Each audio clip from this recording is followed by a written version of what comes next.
सभी भक्तजनों को मेरा प्रणाम। आशा करता हूँ सब अच्छे होंगे।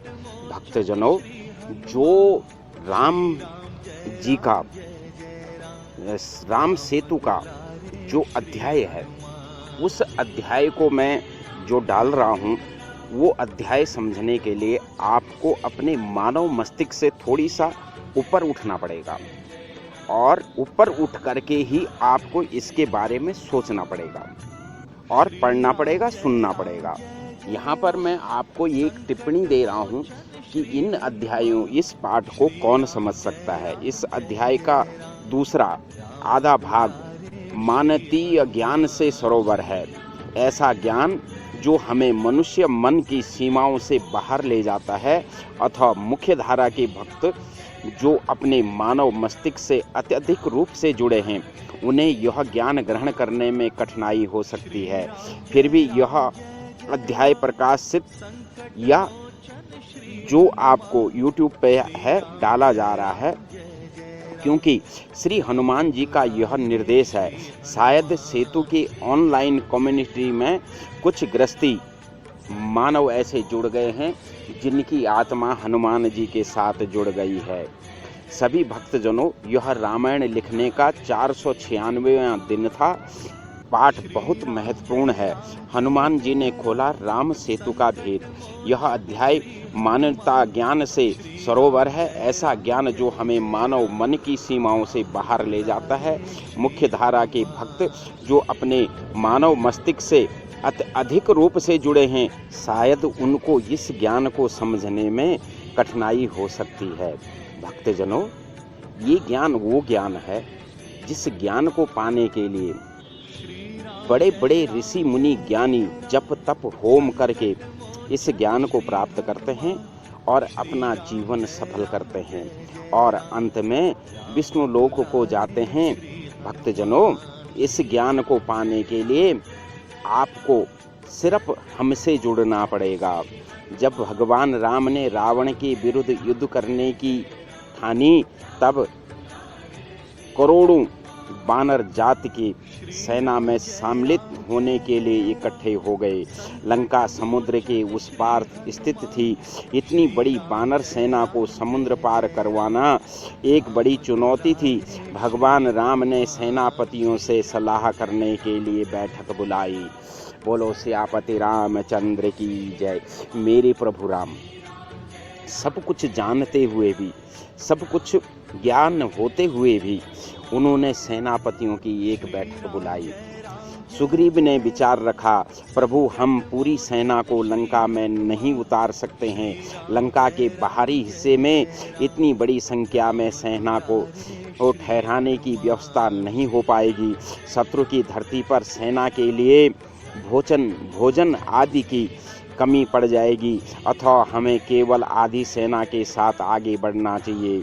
आधी सेना इस तरफ रुकी रहेगी। अगर युद्ध लंबा चला तो इस तरफ की सेना को बाद में बुला लेंगे।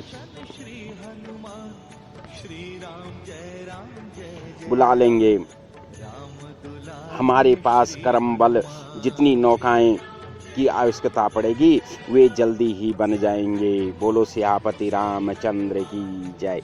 पवन सुत हनुमान की जय। मेरे प्रभु राम और मेरे प्रभु हनुमान जी, हे हनुमान जी, आप हमें वो बुद्धि दीजिए जिससे कि हम आपके ज्ञान का बखान कर सकें। लक्ष्मण ने पूछा, अगर रास्ते में समुद्र के राक्षसों ने आक्रमण कर दिया तो क्या होगा? हमारी सेना समुद्र के खतरों से निपटने में कुशल नहीं है। मैंने लक्ष्मण को भरोसा दिलाया कि अगर भगवान राम की आज्ञा होगी तो मैं अकेले ही समुद्र के राक्षसों से लड़ने के लिए पर्याप्त हूँ, अथवा समुद्र के खतरों से डरने की आवश्यकता नहीं है। अंगद बोले, मुझे शक है कि रावण के पास समुद्र युद्ध में कुशल सेना की एक टुकड़ी है। अगर उसने उस टुकड़ी को समुद्र में भेज दिया तो हमारी सेना तो समुद्र में ही समाप्त हो जाएगी। बोलो सियापति रामचंद्र की जय। मेरे प्रभु हनुमान जी और हनुमान जी के प्रभु राम जी, मैं दोनों की कृपा से आप तक इस अध्याय को पहुंचा रहा हूं और आशा करता हूं कि आपको ज्ञान प्राप्त हो। भगवान राम बोले, अभी युद्ध घोषित नहीं किया गया है। कोई भी योद्धा युद्ध घोषित किए बिना आक्रमण नहीं कर सकता। लक्ष्मण ने टिप्पणी दी कि रावण असुरों के प्रभाव में है। मुझे नहीं लगता है कि वह क्षत्रियों के नियमों का पालन करेगा। भगवान राम बोले, लक्ष्मण, मुझे पता है कि रावण असुरों के प्रभाव में है, लेकिन उससे अपनी सैन्य शक्ति के ऊपर बहुत अहंकार है, इसीलिए वह कायरता से आक्रमण नहीं करेगा। बोलो सियापति रामचंद्र की जय। भक्तजनों, आज के युग में तो 96% लोग असुरों के बस में हैं। वो ये नहीं सोचते हैं कि सामने वाला क्या चाहता है। वो अपनी कल्पना, अपनी इच्छा उसके ऊपर लादना चाहता है। उसी को असुरों का कब्जा कहते हैं। आगे बढ़ते हैं। सुग्रीव को अपनी योजनाओं में कमी नजर आई। वह बोला, हम आधी सेना को तो नौकाओं द्वारा बिना कठिनाई के ले जाएंगे, लेकिन अगर हमें इस तरफ बची सेना की बाद में आवश्यकता पड़ी तो उससे हम नहीं बुला पाएंगे, क्योंकि युद्ध घोषित होने के पश्चात रावण समुद्र में भी आक्रमण करने के लिए स्वतंत्र होगा। वह अपने समुद्री योद्धा भेजकर हमारी सेना को समुद्र में ही खत्म कर देगा। जी हाँ, अंगद ने अपना मत रखा। किसी भी चीज़ से लड़ने के लिए हमारी सेना के पैरों के नीचे भूमि होनी आवश्यक है। उन्हें नौकाओं में युद्ध करने की कला नहीं आती। बोलो सियापति रामचंद्र की जय।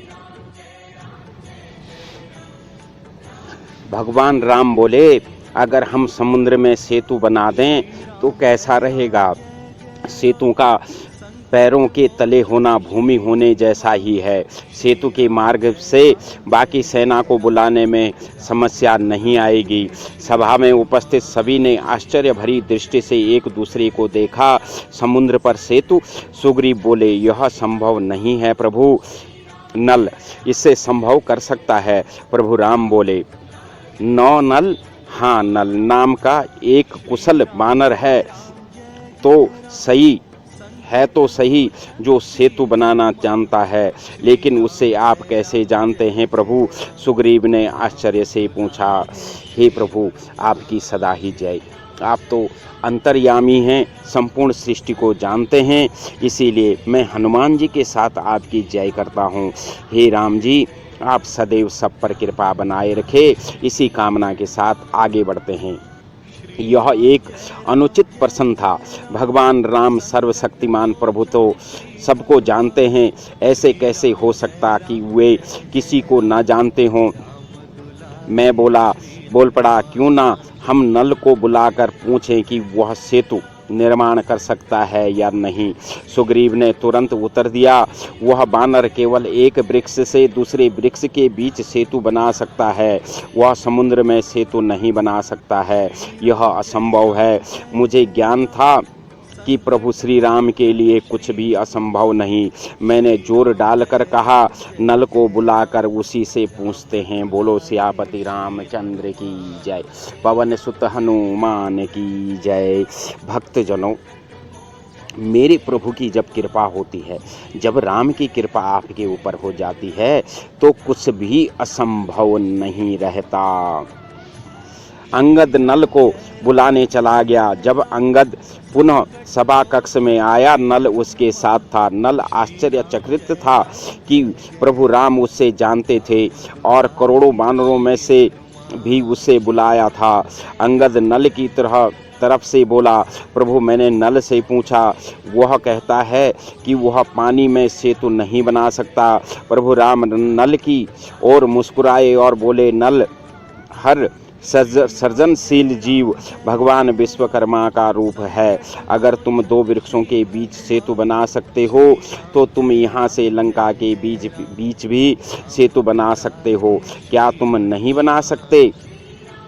मेरे प्रभु की इतनी महान कृपा। एक वानर जात को, जो वानरों से मनुष्य में उत्पन्न हुए थे, उनको उन्होंने एक इतनी बड़ी पदवी दे दी। आगे बढ़ते हैं भक्तजनों। नल सुन था, लेकिन उसने तुरंत उत्तर नहीं दिया, जैसे कि उसके होंठों से शब्द अचानक गिर गए हों। हाँ, मैं बना सकता हूँ। सभी ने नल की ओर देखा। नल का आत्मविश्वास विश्वास उड़ गया और वह फिर से अनिश्चित सा लगा। प्रभु राम ने उसकी आंखों में देखा। फिर से जादू हुआ और वह सेनापतियों की उस सभा में जोर से बोला, हाँ, मैं समुद्र में सेतु बना सकता हूँ। मैं समुद्र का अभी सर्वेक्षण करूँगा और फिर मैं सेतु की रेखा तैयार करूँगा। भगवान राम ने मुझे नल के साथ समुद्र सर्वेक्षण के लिए जाने का निर्देश दिया। बोलो सियापति रामचंद्र की जय। मेरे प्रभु राम की जय। मेरे प्रभु हनुमान जी की जय। हे हनुमान जी, जो भी इन अध्यायों को पढ़ रहा है, सुन रहा है, उसके सारे कार्यों को आप सिद्ध करें। उनके बाल बच्चों को, उनको और उनके रिश्तेदारों को हमेशा बनाए रखें। मैं नल के साथ सभा कक्ष से निकल गया। मैंने गौर किया कि नल कांप रहा था और बुदबुदा रहा था। हाँ, सेतु का निर्माण संभव है। हाँ, मैं सेतु बनाऊंगा। उसका आत्मविश्वास पुनः डोल रहा था। वह अपने आप को भरोसा दिलाने का प्रयत्न कर रहा था। उसने एक नौका ली, कुछ रस्सियां और छड़ियां ली और समुद्र में निकल पड़े। नल विभिन्न स्थानों पर समुद्र की गहराई नापने लगा। समुद्र हर जगह बहुत गहरा था। नल निराश था। अतंता उसने आशा छोड़ दी और बोले, इस समुद्र में सेतु बनाना असंभव है, तो तुमने प्रभु राम को हाँ क्यों कहा। बोलो सियापति रामचंद्र की जय। भक्तजनों, रामचंद्र जी वो वृक्ष, वो कल्प वृक्ष हैं जिसकी छाया के नीचे ना आपको सर्दी लगेगी, ना गर्मी लगेगी, ना आपको बुरा लगेगा, ना आपको अच्छा लगेगा, ना आपको पुण्य छू सकता है, ना आपको पाप छू सकता है। इसी कामना के साथ आगे बढ़ते हैं। मैंने पूछा। नल ने उत्तर दिया, जब प्रभु राम ने मेरी तरफ देखा तो पता नहीं मुझे क्या हुआ।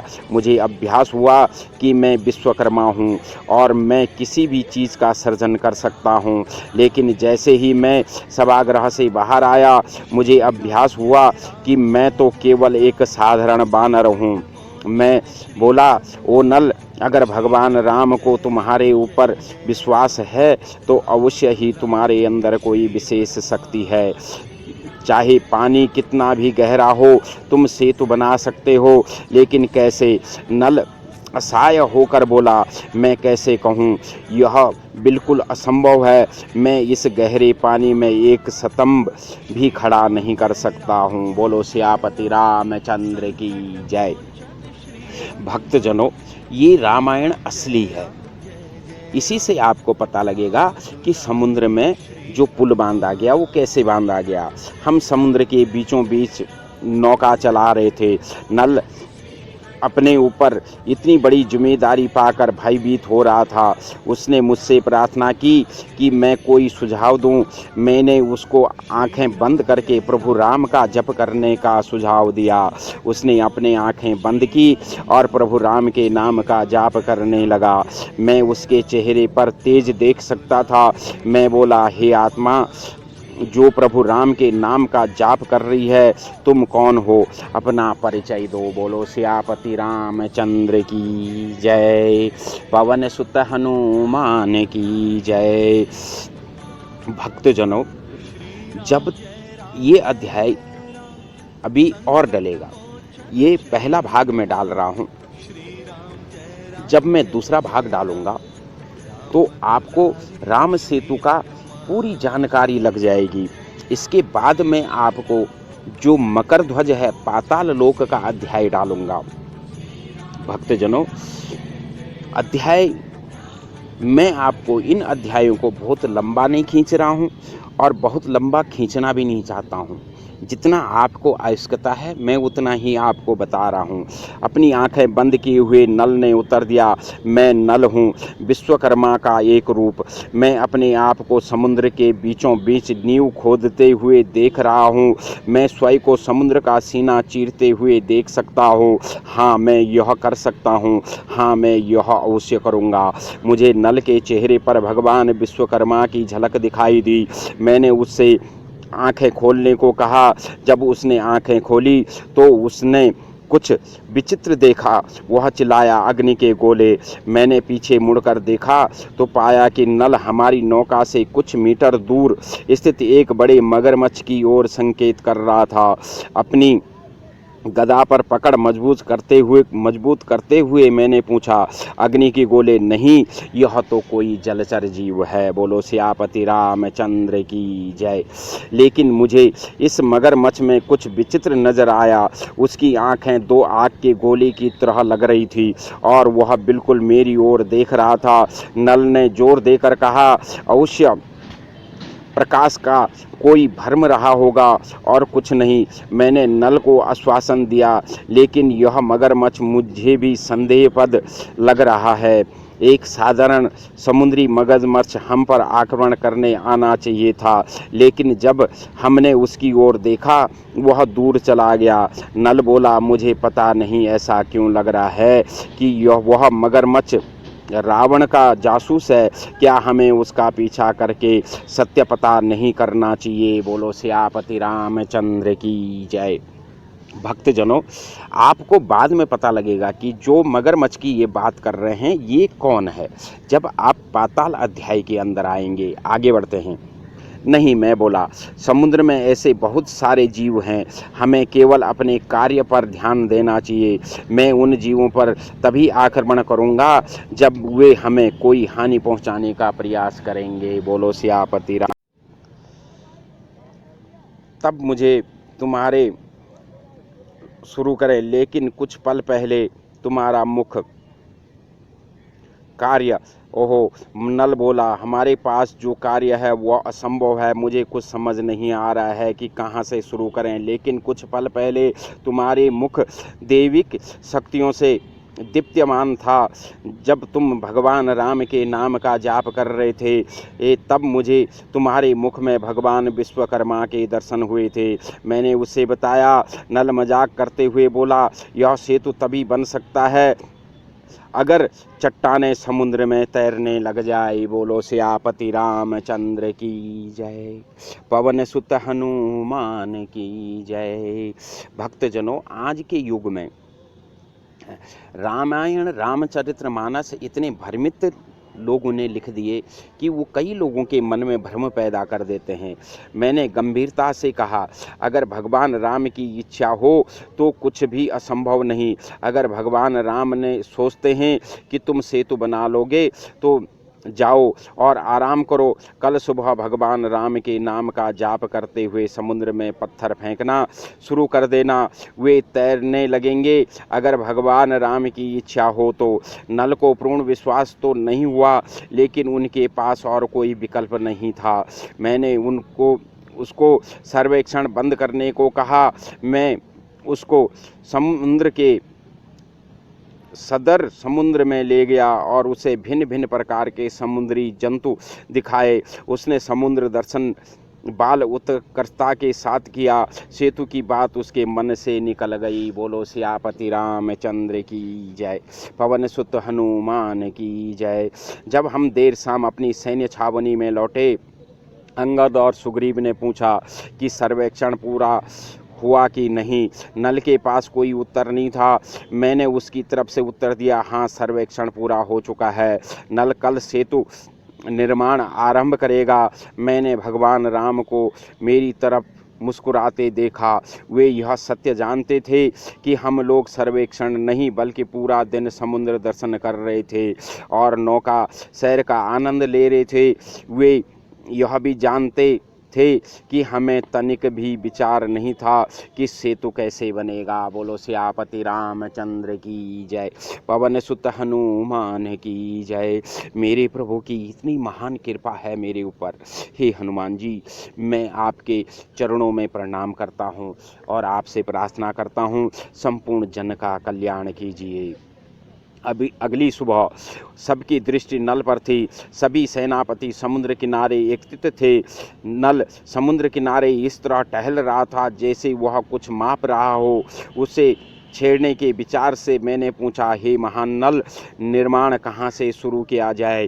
कृपया हमारा मार्गदर्शन करें ताकि हम आवश्यक सामान उस स्थान पर एकत्रित कर सकें।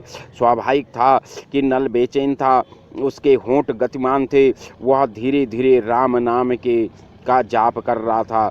जब मैंने उसको चिढ़ाया, उसने मेरी तरफ देखा और जाप की ध्वनि तेज कर दी और राम राम राम कहने लगा। बोलो सियापति रामचंद्र की।